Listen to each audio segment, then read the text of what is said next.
Manhood is exceptionally hard, and life is hard. But how you shape yourself will determine how hard it is for you and how miserable it will be.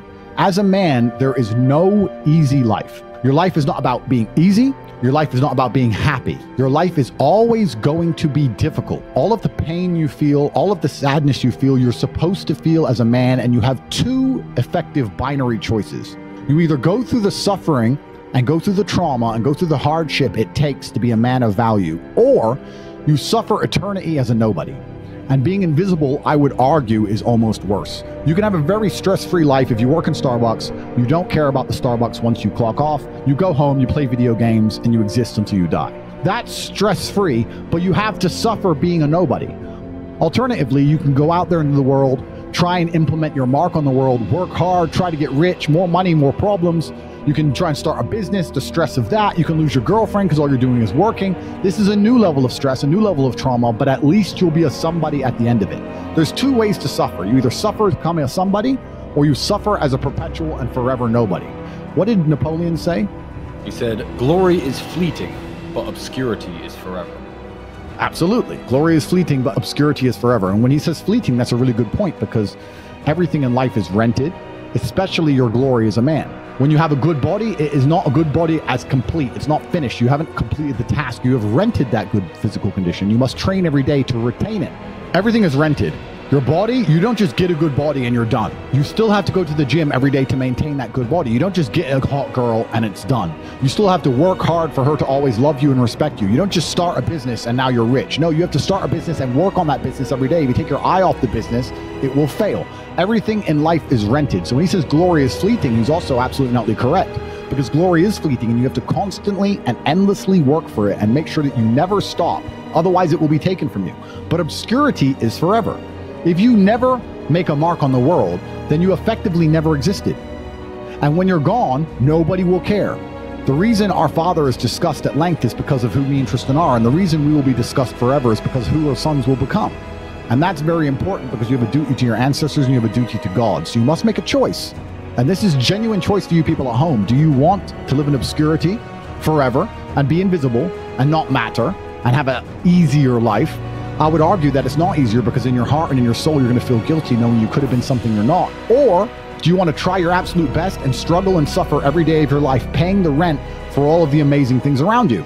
We pay endless rent. We pay rent for our bodies. We pay rent for our relationships. We pay rent to keep our kids. We pay rent to keep our business. We pay rent to keep our freedom. Every single day is work to pay the rent. It's absolutely never ending, and you have to make that choice. So if you have a pen and paper in front of you, you need to decide. Do you want to be invisible with a lower rent bill, or do you want to be important and work hard and suffer to make sure that the rent is paid? It's a choice you must make, and it's binary, and you must be extremely dedicated towards the decision you finally make.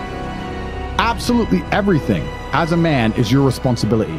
It's your responsibility to become your best and brightest version of yourself. And you're not going to do that simply by talking it into existence. You need to live it into existence. You need to go out there and do things which are genuinely difficult, genuinely stressful, which are genuinely scary, so you can become the man you want to be. So you have to take responsibility for these things, and you have to seek them and choose and find the correct difficulties for you to overcome, so you can build a character worth having. I believe that it's pain that teaches. I don't believe men especially can learn any way besides pain. We talk about learning a lesson the easy way or the hard way, and I'll tell you something. We've all been offered chances to learn a lesson the easy way our entire lives. And guess what? We didn't learn anything, and we kept doing it. It's natural, intrinsic inside of men. You'll see a man drive a car too fast and almost crash 100 times, and he won't learn his lesson until he's crashed that car. We only learn things the hard way. It's only pain that can teach a man. Every single time something bad happens to me, that's how I see it. I see it as God teaching me to make me more wise, more formidable, a more capable opponent, and that's how you have to approach life. Every single hero in every single movie goes through adversity. There's never been a hero movie where all he does is win. No, to be a hero, you have to suffer. If you're suffering in some degree, even if you're a normal guy with a normal job and you're suffering at your job, or you're heartbroken because your girl left you, or whatever, if you're suffering, that's part of your hero's journey. There is no hero's journey without suffering. If you have an easy life the whole way through, you never get to be a hero. That's the whole point of being a man, is that you're supposed to suffer. You're supposed to eat pain for breakfast. You're supposed to come and grow into a better version of yourself. That's exactly what life's supposed to be about as a man. If you want to be a superhero in life, you need to understand that For 80% of the movie, you're going to suffer.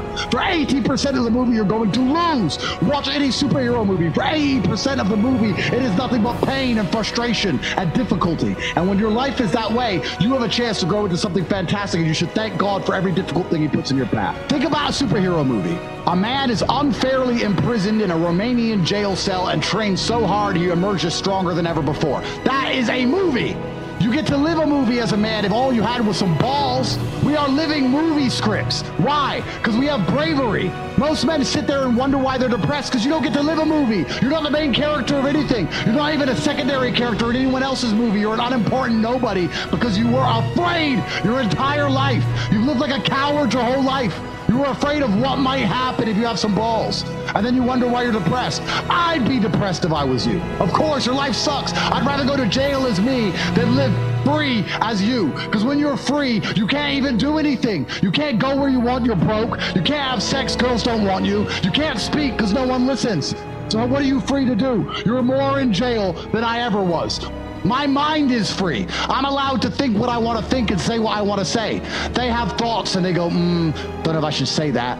They second guess themselves. They're their own worst enemy.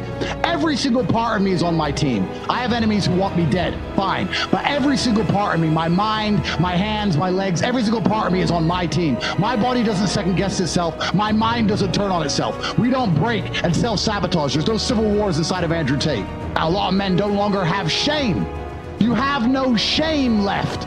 You should be too ashamed to be a coward. You should be too ashamed to do the wrong thing. Where's your shame? Well, we destroy that, right? We destroy that even in schools with men and stuff. I'll tell you something. My brother can shame me into doing something. He can shame me. He can call me a pussy or a coward, and I'll stand up and say, no, I'm not, and I'll do the brave thing. Shame works for men sometimes. I say to men all the time, men come to me and say, I can't get a girlfriend. I say, it's because you're a loser. You are a loser. Change that fact. Come to me and prove to me you're not a loser. I will shame him, and he will react to it, and his life will improve. But now we have men with no shame. They'll walk around with no shame at all, and then we wonder why we have a whole bunch of cowards. Cowardice is always the easy choice, but you should feel too much shame to take it. That's the problem. It's the path of man, it's the path of victory, and it's the only path to truth. It's the only path to genuine happiness in your heart. There's one path.